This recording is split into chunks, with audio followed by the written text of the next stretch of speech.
Have you ever traveled in South India and wondered, what is this sambar all about? And it's so yummy, it's so tasty, it's not spicy. What exactly do people make or how is it made?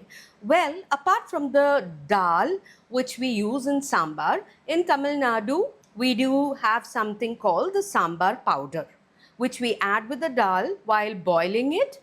And I'll teach you how to make the sambar powder today. For that, I've taken about 100 grams of red chili, 4 grams of turmeric powder, and 50 grams of coriander powder because I don't have the coriander seeds. Of course, you can use the coriander seeds. You have the small variety which is called Nat Kotamali, or you have the larger one, a hybrid variety. But again, the country grown coriander seeds are even more refreshing and the aroma is even more beautiful. So if you can get that, well and good. I do have the coriander powder from the Nattu Kotamali. Just taken 50 gram of powder. If you're using the full ones, you can take about 100 grams. And here I do have the black gram with the skin removed. This is about another 10 grams. And cumin or jeera, I have 10 grams. Fenugreek seeds, 10 grams. Chana dal, about 10 grams. Rice, 10 grams. Asafoetida, we are going to use 4 grams of that. We're going to roast everything and then grind it in a mixie, and you have your sambar podi right in your house. And your sambar, believe me, is going to be really yummy and really fragrant every time you make that sambar. So let's see how to make sambar podi today. Yeah, take a heavy bottom pan. We are going to dry roast everything. And then, of course, I've also taken a glass container where I can transfer and let it cool before grinding. So first step, we dry roast the dry red chilies.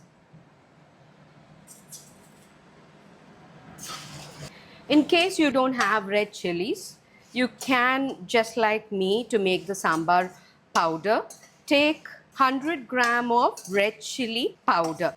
You can moderate the spiciness of your sambar with the chili powder. If you don't like it really spicy, you can go for the Kashmiri red chili. You'll have the color but not the heat of the chili. Yes, you will not find it extremely hot. Well, the chilies are getting roasted, and seriously, the kind of flavor it gives, it's roasted well. I'll transfer this into the bowl. Next step is the urud dal and the chana dal. So I'm going to roast this well. I really love the aroma of the dals. So yes, the black gram with the skin removed and the split chickpeas. It's got a different flavor altogether. Okay, now that this has been roasted, I can add the fenugreek. Okay, so that's 100 gram. Okay, that's done. Now I can add the 10 grams of rice and the cumin. That's another 10 gram. As far as the sambar powder is concerned, I like making it in small batches because the fragrance will be felt only when it is done in small batches. Now this is roasted. I'll transfer this into the container. I've turned off the gas stove because the container is quite hot. Let me let it cool for some time. And then what I'm doing here is, because these two are powders, I'm going to add these two together and quickly roast it. Okay? Because we should be very careful that this one does not burn. So yes, I'm emptying it and there, quickly roast it. The gas turned off. The heat of the vessel is enough. That's done. Now we can transfer this into our bowl. Let it cool. We have the entire combination of our sambar powder ready.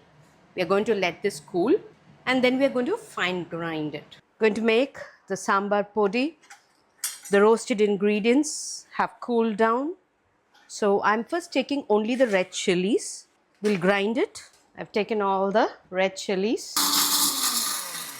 As far as the sambar podi is concerned, or the sambar powder is concerned, it has to be really finely ground. The chili has been ground, but not that fine. We'll add the other ingredients. I'm just emptying the bowl of other ingredients. We're not going to add salt to this. Our sambar podi is ready. Shelf life lasts us 3 months, but again, this too has a shelf life of 6 months.